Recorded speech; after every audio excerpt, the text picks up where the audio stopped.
So hopefully you determined that since A is the leg, we should pick the leg that's in the blue triangle, which is X. Now let's go back to the yellow triangle and let's pick another side length. Now I don't want to pick B because I'm going to have a different formula for B. So that only leaves me with the hypotenuse, which is going to be C. So since C is the hypotenuse of the triangle in the yellow, what would be the corresponding side, or what would be the hypotenuse of the triangle in the blue? So that has to be A again. And now we can go ahead and simplify by multiplying, by cross multiplying. And I get A squared is equal to the square root of X times C. Whoops, sorry. Of X times C. Now we're going to go ahead and square root it.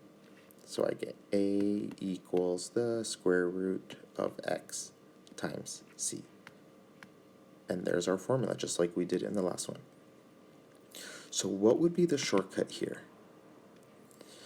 So let's go ahead and go back to our image. Let me erase the triangle highlights. Okay, and let's see here.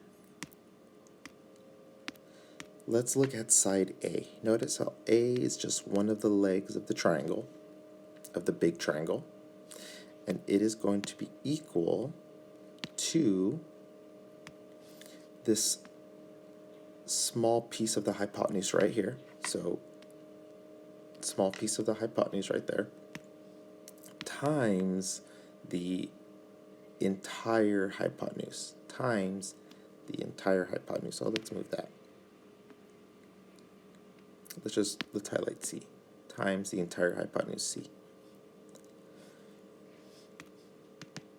So now we can see that the length of the side, so I guess our shortcut would be the length of the leg is equal to the square root of the hypotenuse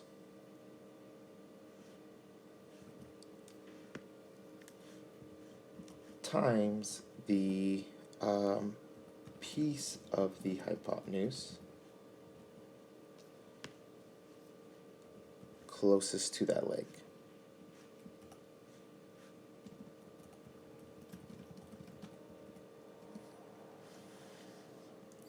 So that's our shortcut. So now we don't really need to create our proportions every time. Now we can just use this visual pattern here to create our formula. Let's see what that would look like with leg B. Okay guys, so let's go ahead and create our formula for leg B. Now I only want to look at two triangles. I want to look at the big triangle ABC, and I want to look at the medium-sized triangle BDC. So just like I did before, I have my proportion color coordinated. The values of the yellow are going to go on top, values of the red triangle are going to go on the bottom. So since we want to solve for leg B, let's go ahead and start with leg B as part of the yellow triangle. So B is just going to be one of the legs. Let's go ahead and match that up with the corresponding leg in my red triangle. So that value has got to be y. Right, we know it's y because y is not the smallest leg in the triangle, just like B is not the smallest leg. Now let's go ahead and pick another value out of my yellow triangle. So I don't want to pick A because I already have my formula for A, so I'm going to go ahead and pick the hypotenuse C. Now what's the hypotenuse, or what's the corresponding hypotenuse in my red triangle? That has got to be the side B. Right? This is the hypotenuse. So let's go ahead and cross multiply. So I end up with B squared equals y times C. Let's square root each side to get B by itself. And there we go. And that's our formula. But we're looking for a faster way to do this, right? We're looking for a little bit of a shortcut, because I don't want to have to recreate that proportion every time we want to solve this problem. So we're going to look for a visual pattern.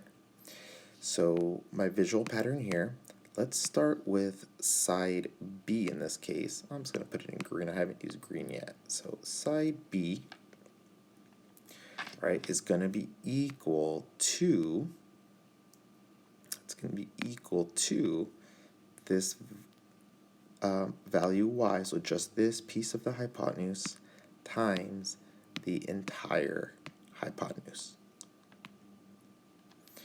So now we don't really need to create our proportion every time. We can just use this visual pattern to help us out. So let's go ahead and kind of write, well actually we don't even need to write it out because this shortcut is going to work for each equation. Okay guys, so I wanted to review these two theorems just using the shortcut really quick. I know this is kind of getting a little redundant, but I think it's important just to go over it. So we know that whenever we're given the altitude, right, the altitude is going to make kind of like a T shape with the other two sides. So you can kind of see my T shape forming. And now all I have to do is take the altitude and then equal it to the square root of the two pieces of the hypotenuse. And we're done. Now let's look at the other legs formula.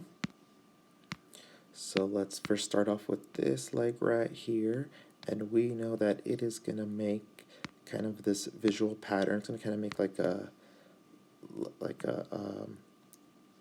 like an angle shape, right? So B is going to go with X, and then it's going to also include the hypotenuse. So we get my leg is equal to the square root of X, times C, not times Y, times C. There we go. Let's look at it. Let's look at the other side now. So let's use green. So this side A is going to be, this side A is going to equal to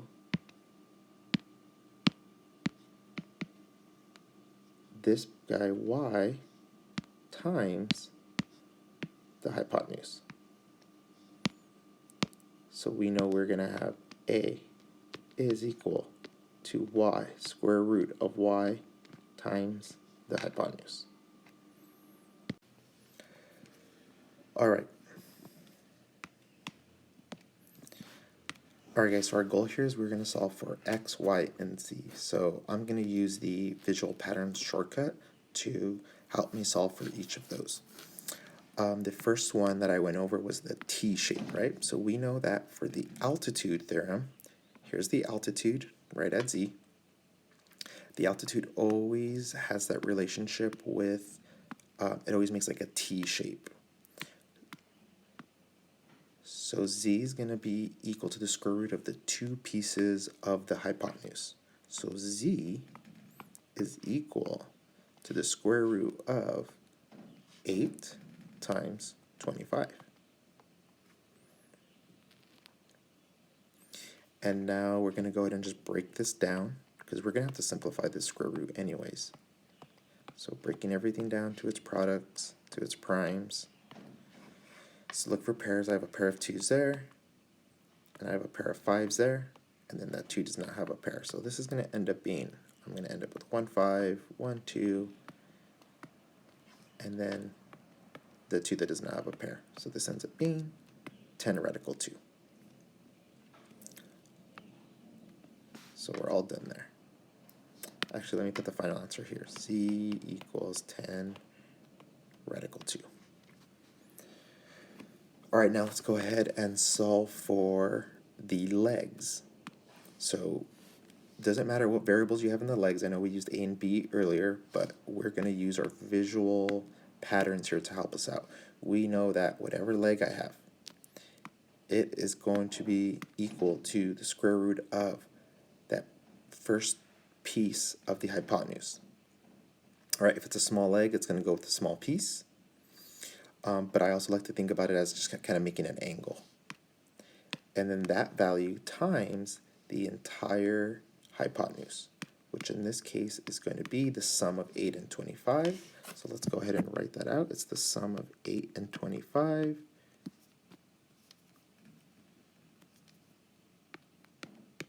Which equals to 33.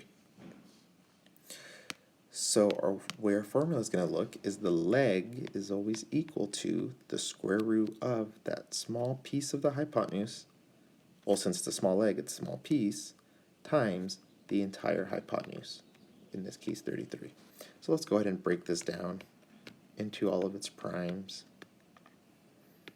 There's a pair there. So let's see, this is going to simplify too. I have a pair of 2's there, so 1 2 is going to come out, and everything else is going to stay inside. I have a 2 inside, I have an 11, doesn't have a pair, and I have a 3 that doesn't have a pair. So if I multiply those all out, I'm going to get 66. So my final answer is x equals 2 times the square root of 66. All right, and the last one is going to be z. Oh, well, let me actually keep that. Let's erase these two. Okay, you know what? That's fine. We can just keep those. Let's go ahead and we know that our leg, so y is a leg, is going to be equal to just this first piece of the hypotenuse times the entire hypotenuse, right? Times the entire hypotenuse. So I'm going to have my leg y is going to equal to the square root of so if it's a big leg, it's going to take the big piece, 25. All right, or I like to think about it as it just kind of creates this angle shape, and then times the entire hypotenuse. So now I get y equal, well, actually no, I want to just simplify that. So this is going to give me 5 times 5. This is going to give me 11 times 3. Look for your pairs. And we can now simplify this to be 5 times the square root of 33. And I'm all done. Alright guys, I found some challenging problems, or I found a couple of challenging problems that I wanted to go over with you guys, just in case you encounter them on your homework. So we're going to look at this problem number 4 really quick. So you might notice a couple of things. You might notice that the values of the altitude and the legs are given. So here's a value of the altitude that's given, and then we also are given the value of one of the legs. So this is going to kind of change the problem a little bit. So we can solve for y in a couple of ways. It's really up to you on how you want to do it. I think the easiest way is going to be using the altitude formula. So let's go ahead and review that altitude formula. So we're going to use that visual pattern again. Remember, we have the altitude is always going to be related to the pieces of the hypotenuse, making this T shape. How come I cannot? There we go. So here's one piece of the hypotenuse, and here's the second piece of the hypotenuse. So now we can go ahead and create our formula. We know that whatever the altitude is, in this case the altitude is radical 3, is always equal to the square root of the two pieces of the hypotenuse. My two pieces are y and 1. There we go. So now the way we're going to solve this is we are going to get rid of the square root by squaring each side. So I'm going to square each side. Right, we know that whenever we square something in a square root, that they are just going to cancel each other out. So now I'm going to end up with 3 is equal to y times 1. Y times 1 is just y. So here we go. All done.